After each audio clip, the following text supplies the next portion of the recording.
This is Daily Blast Live. We're talking about what you're talking about. You all ready for this? Mm-hmm. Dun, dun, dun, dun, dun. This is a sham. No. Y'all, just stop. Get real. Welcome to DBL. It's another Ladies' Day. Hey. I like starting my morning like this, really, with my girl Erica, and Lindsay is going to be joining us from home. Lindsay, ooh, I love the patterns on you. How you feeling? I'm good. I was trying to start my morning off well, too, but I'm stuffing my face with a Pop-Tart. I'm glad you guys didn't catch me. I didn't realize we were about to start. Can I ask what flavor? I like to know what type of. It's strawberry. I was just talking in the before the show about what your favorite flavor is. Now we're about to go so left. Yeah. But I want to know yours offline. I appreciate that. All right, we'll take it offline. We're going to kick things off with a very controversial topic, which is what we do here at DBL. Should the unvaccinated be taxed? So they're already doing this in Quebec. They're imposing a health tax on unvaccinated Canadians. It's to cover the additional cost the unvaccinated are putting on their healthcare system. So a little closer to home, Joy Reid is also calling for the unvaccinated to pay more. Take a look. Let's talk about what other countries are doing, because at some point, I feel like people who are willfully unvaccinated, fine, don't get vaccinated. But they need to start to pay a little bit more of the cost of what this is doing to our system. So it's important to note that there are exemptions being made for those who have medical reasons not to get vaccinated. We want to make that very clear to people. So DBL Nation, we don't hide away from this. We want to know what you think. Should the unvaxxed be taxed? Go to dblvote.com right now to weigh in. Right now, just so you guys know, in Quebec, 10% are about unvaccinated. That's a really good rate, but 50% of their ICU beds are taken up by unvaxxed. And in America, between April and July 2021, 90% of COVID patients were unvaxxed or only partially vaxxed. So it is taking an enormous load on our healthcare system. Erica, what do you think? Yeah, I think that I want to clarify this tax thing, and I don't know if we're really going to get to the bottom of it, because obviously this is just an idea at this point. Obviously in Quebec they have universal health care, and that's a much different conversation. But there's a precedence for this. You'll remember back in August, Delta Airlines announced that all unvaccinated employees would be charged an additional $200 per month as a premium on their health care. Now, when we're having these conversations, is this really that strange? I don't think it is. I mean, if you are applying for health care, then you're asked specific questions about your habits. Any type of insurance, you're asked, or at least there's an algorithm to state you are at higher risk. So if it's a situation where this is just another higher risk category and demographic, it makes total sense to me that they would have to pay more. And there's a precedent even for it. Lindsay, what's your response? I mean, I think we tried the incentive thing over the last 2 years or year about incentivizing getting the vaccine, and now we're trying to penalize for it. It just seems all over the place. I think more importantly, we need to just make sure that people, it's like either an option or it's not. So if this is going to be a law or mandated that you get into schools and get into colleges, go wherever you're going, travel and have the vaccine, that's what's going to make people get it, not forcing them to pay taxes that they'll try to find some way around. I don't think that this is going to really affect anything. People who are not vaccinated, I think, have made up their mind completely 2 years in that they're not going to get the vaccine and just going to hope this virus goes away as a cold. And so I think that forcing them and trying to penalize them is not really going to change much for people. It's the same thing as people that still smoke, and then they check, like Erica was saying, in the box that says I still smoke, and pay $10 more on their health insurance premiums. But see, I slightly disagree with you, and I wonder what you think. I think, and it has proven in certain countries when there is a certain more, like Delta, more people actually got vaxxed. Like it does show evidence that these work when it comes to money. And at some point, and I want to know your thoughts, I just want the unvaccinated to not be as convenient for the vaccinated. And I say that without anger, but just like smoking in a restaurant, you can't do it because that's a public health issue. So is this. And I'd like it to be more convenient. And if that's money, that's okay with me. And I think Erica's saying increase their health insurance. I'm fine with that. I'd like this country to boost. But there's also a law. There's no smoking in a restaurant. That's what I mean. Like, I've been saying that there needs to be, and although I don't like when there's one thing that governs people, and I like when states do their own thing, it just is, in this case, in order to get some organization, we need a hard and fast rule for people to abide by. Because right now it's going state by state, and some people have not been wearing masks the whole time. Some people got vaccinated right away in some states, and it's all about your leadership. So I don't know if it's going to be easy to try to tell people, oh, you're getting penalized, and not think that states are going to fight back against that. And I want a mandate, which is what I completely agree with you. I want it mandated. So that's the law that I want. And then if you break it, you have to pay more, Erica. To me, it's not a personal feeling. Like, it has nothing to do with how I personally feel. This seems very much X's and O's to me. This is a monetary thing. Yeah. It's for each unvaccinated or each person who ends up in the hospital for COVID, each patient stay costs an additional $50,000. So now we're just talking about money here. And when you never really learn any lessons until it comes down to money. So we're talking algorithms, money, and about who's the most at risk of costing the most. To me, that's not personal. I understand why it's so personal to other people. Sure. For me, I'm just looking at the figures. Follow the money. Very good. Let's look at the final vote. Yes, 66% of you say yes. No, 34% of you. So a slight majority. Wow, interesting. All right, switching gears here. Dating during a pandemic can be hard, to say the least. But you'll never believe what happened to one woman in China. So she went on a blind date with a man who wanted to show off his cooking skills. Great. She went to his home for a little dinner date. Right? Okay, not long after, their neighborhood was put on lockdown.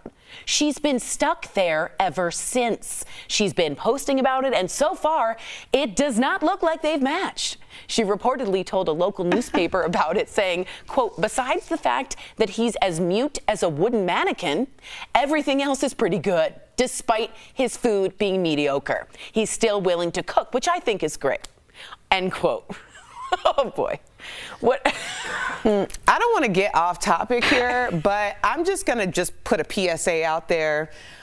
I don't know if I'm going on a blind date to somebody's house. I don't think that is the way that is the safest route. So I'm just going to caution people against that. I think that's, I was like, red flag one, you don't know the dude, don't go to the dude's apartment. But that is unfortunate. What would you do, Lindsay, if you were stuck?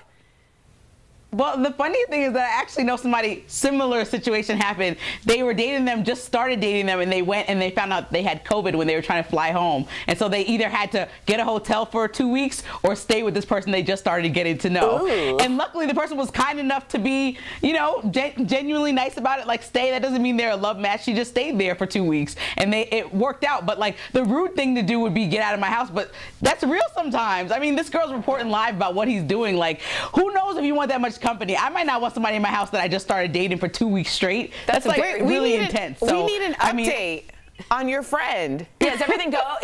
Are they still together? Well, she just got back, so I need to call her. I heard the story from a friend of a friend, so if I even mention something similar, she probably hears this on TV right now and is like, excuse me? So I'm going to get back to y'all. Yes, all right, good. Please do. Ladies and gents, we will hear what happened to Lindsay's friend. Don't worry, episode 2 will be out tomorrow. Coming up on DBL, making friends later in life. Why does it get so much harder to meet people as you get older? Plus, a man's photo of his wife shoveling snow is sparking debate. Is it fair for chores to be based on gender? Closed captioning provided by... Let me be direct.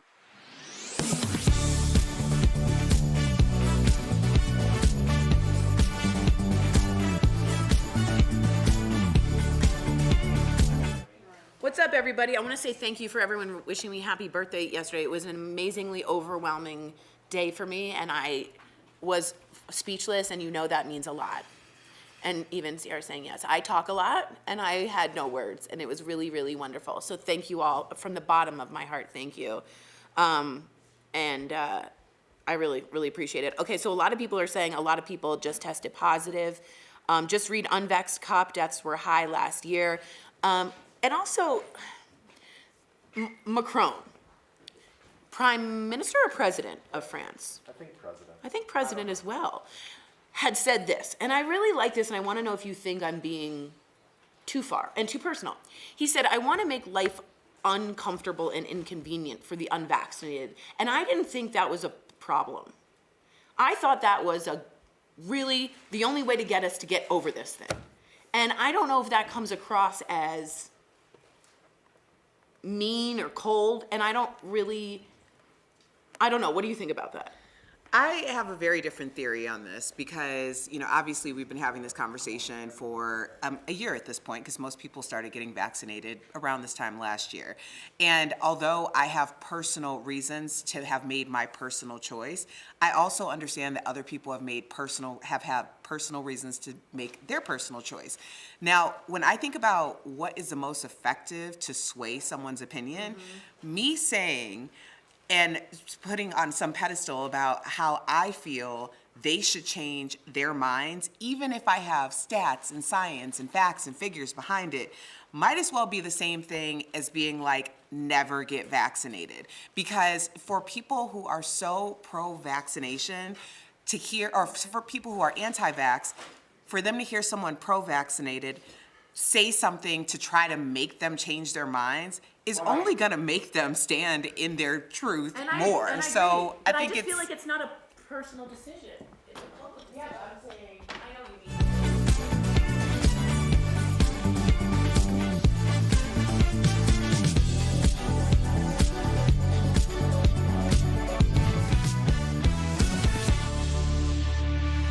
Welcome back to the show. A lot of the country is bracing for another winter storm, and millions of us have more snow and cold to look forward to. So speaking of that, check out this Instagram post that's gone viral. I saw it earlier.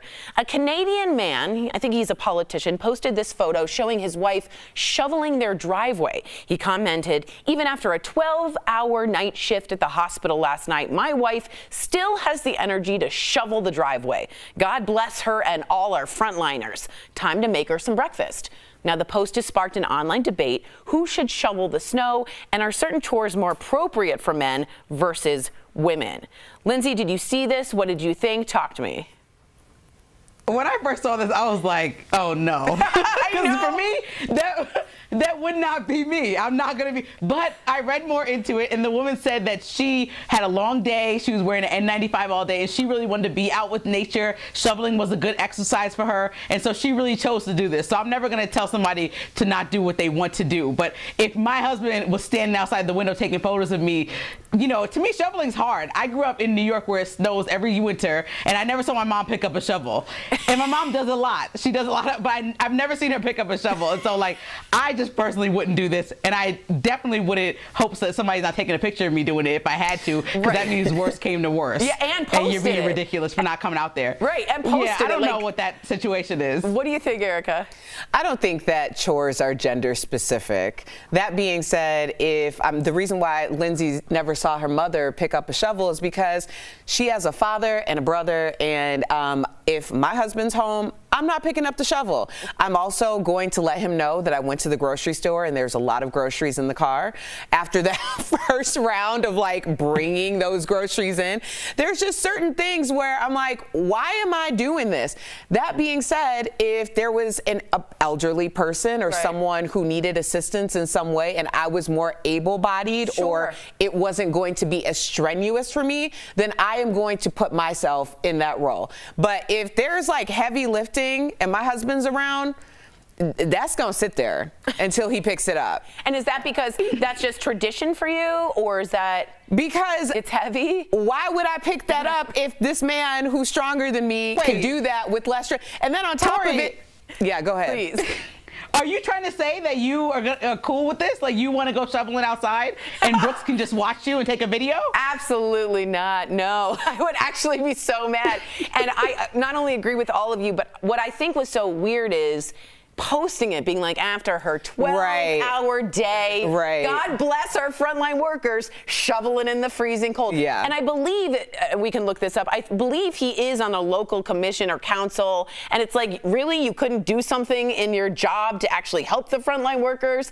And then I'm glad he made her breakfast, but the lack of social cues to post is what I think is quite he missed funny. the mark. He didn't read the room. No, he didn't. No, he didn't, sir. You didn't.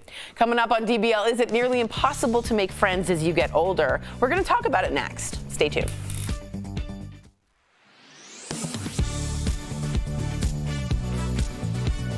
2021 was a lot like 2020 when it came to the government's help. We saw stimulus checks, child tax credits, and boosted unemployment benefits. So we are verifying what could affect your tax returns this year.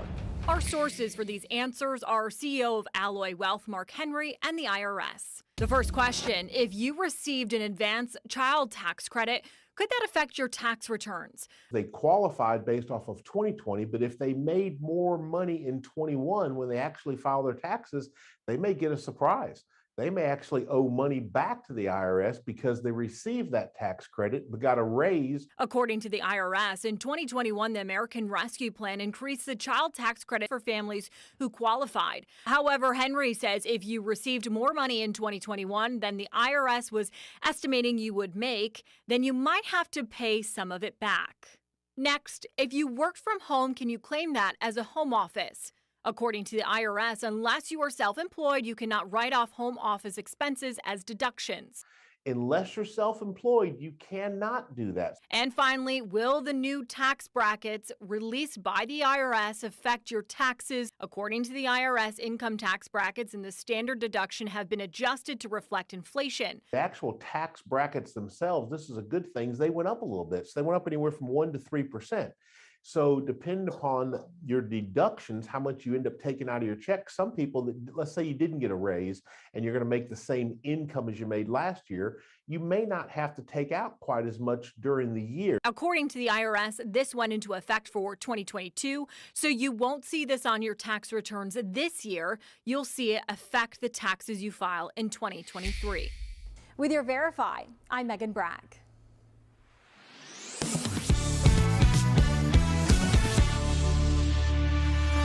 Welcome back to DBL. I like that we're talking about this because I turned 40 and now I really feel it.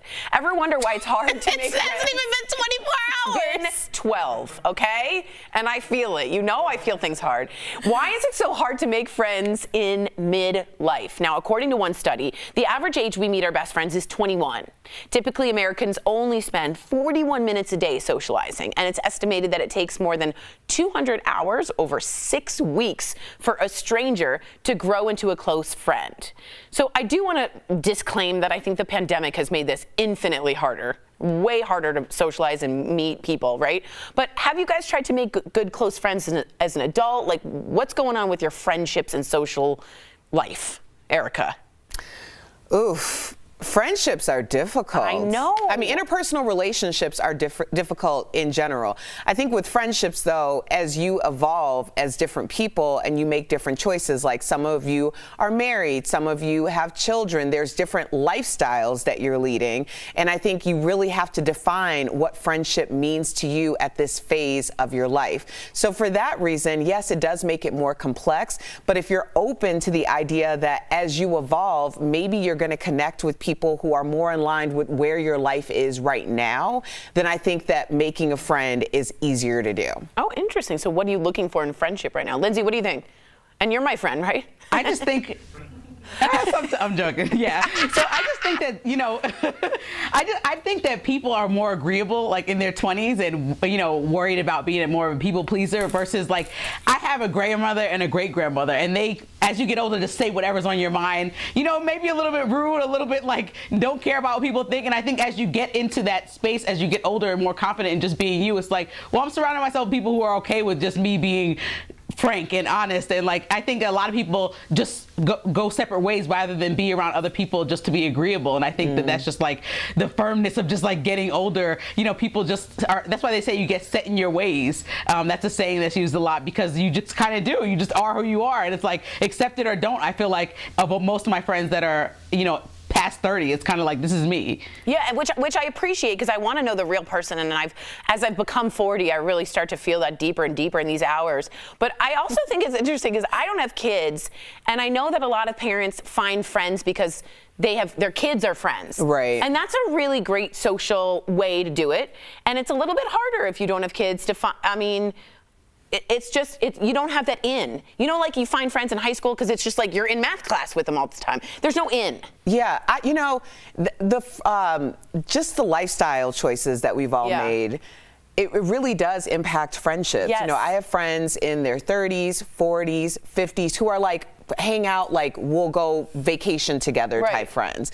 And it's interesting for my girlfriends who are in their 50s, you know, a lot of them are empty nesters. So they struggle to find relationships because a lot of their friends have like 10-year-olds.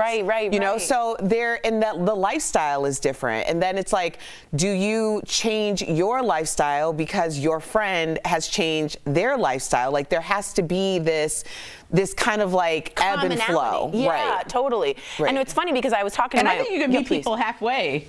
Go ahead. No, I think you can meet people halfway, like the same thing, like if we all hang out and you guys are like, oh, let's go to a party every Friday. It's like, okay, well, I have the baby. And then maybe one of those Fridays y'all can come over here, hang out with me and Kinsley at the house. You know, I think there's a give and take if you want to actually make the friendship work. But Lindsay, if you want me to come over, just say that. But you know what I like, and I know Bumble has this, but it's harder for, like, I'd almost want like a dating site for friendships. I think that could be a really positive platform, and I'm sure there are. I think the older you get, the more organic it is. And I think when you're trying to make something work, especially when you become more set in your ways. I'm trying to. Yeah, then you're forcing it. I don't think friendship needs to be forced. Except if you're really lonely and you don't have an outlet. You know what I mean? And that might be me. All right, we'll be right back with Deal Blast. Promotional consideration is brought to you by Kids.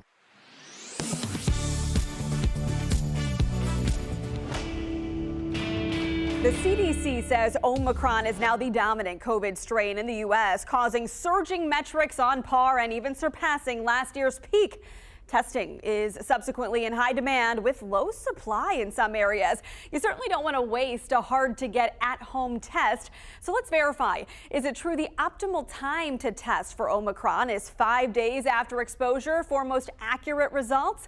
Well, our sources are the CDC, an MIT study published in the Annals of Internal Medicine, and Dr. Chris Uhl, infectious diseases physician for Atrium Health, Wake Forest Baptist.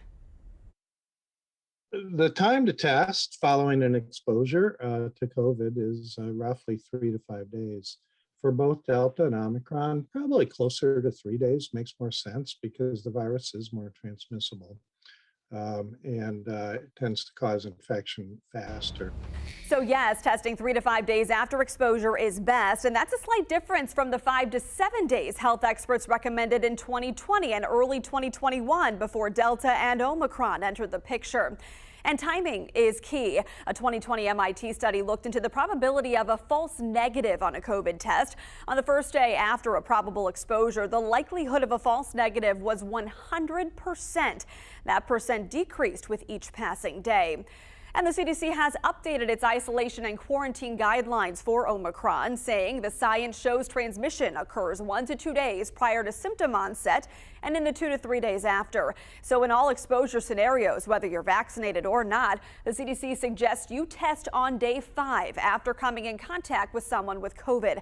And with this variant, any type of test that is FDA approved can give accurate results. Either a PCR test or a rapid antigen test is fine, and the home tests are fine for doing it as well. In conclusion, we verified, yes, it's true. The optimal test time for Omicron is still 5 days after exposure. But given how fast Omicron spreads, you can test as early as 3 days and likely have accurate results.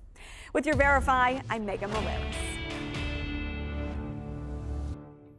The annual deadline for Americans to file their taxes is typically on or around April 15th. However, for the past 2 years, the IRS has pushed the tax filing deadline past April because of the COVID-19 pandemic. Amid the current surge of Omicron, it's clear that COVID-19 is still impacting a lot of people. So let's verify. Is the IRS pushing the tax deadline again this year? We went to these sources for an answer. In a January 10th press release about the tax filing season, the IRS confirmed this year's deadline is April 18th, and there's no indication that that will change.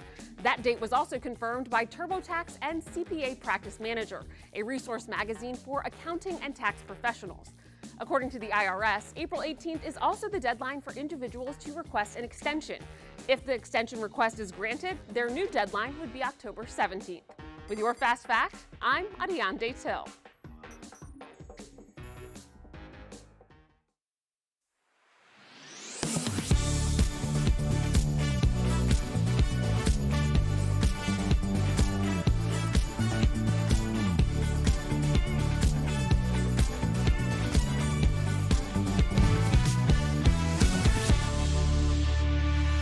It's that time of week again. We got some incredible products at prices you don't want to miss from our friends at Morning Save. These are good, guys. Check it out. All right, Steph, what do you have for us? So first up, we've got the Kaivol Vigo Air HD3 Cool Mist Humidifier. It's super quiet and it has a runtime of 75 hours. So you don't have to worry about noise while you're sleeping or having to refill the machine. Well, normally it's $100. Yeah. But we've got it for only $29, saving everyone at home 71%. Now, Tori, this deal is all about your health and wellness. We've got the Vermi VG3 Round Sport Mode Smart Watch. Oh, wow. Check this out. This watch will alert you to calls, texts, notifications. It will track your activity, your steps, heart rate, and calories, and normally it's $79. Yeah, that makes sense. Yeah, but guess what, Tori? It's only $29, saving up to 63%. Great price again. I love Price wizard. Now, Tori, you're gonna love these little companions. It's a 2-pack of Pop Sonic LED compact mirrors. Oh, nice. So this deal comes with 2 mirrors, which I love. They come with bright LED lights and have both regular and 5 times magnification, so you can get up close and personal with your skin. And normally these are as much as $60. Ooh. But right now they're only $15. Saving all of us 75%. And then last but certainly not least, we've got Me Smooth Professional at Home Face and Body Permanent Hair Reduction System. And this system is FDA cleared and is clinically proven to permanently remove unwanted body and facial hair in just 6 weeks. Oh my gosh. So normally it's as much as $299. Ooh. We've got it though for $149. Much better. I know, saving up to 60%. All right, head on over to morningsave.com. You snag these amazing deals at the lowest prices. You can even visit morningsave.com just right on your smartphone. Thank you so much, Steph.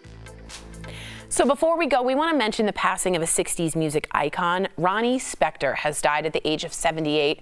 Her family said she left the world yesterday after a brief battle with cancer. Ronnie rose to fame with her group, the Ronettes, under the guidance of music producer Phil Spector, who Ronnie later married. The group became wildly popular in the UK and opened for the Beatles on their final US tour in 1966. After Ronnie and Phil divorced, she launched a solo career and had a hit with the Eddie Money song, Take Me Home Tonight, in 1986. That was good, Erica. Ronnie kept on performing into her 70s. May she rest in peace. DBL's New Every Day. We'll see you same time, same place tomorrow.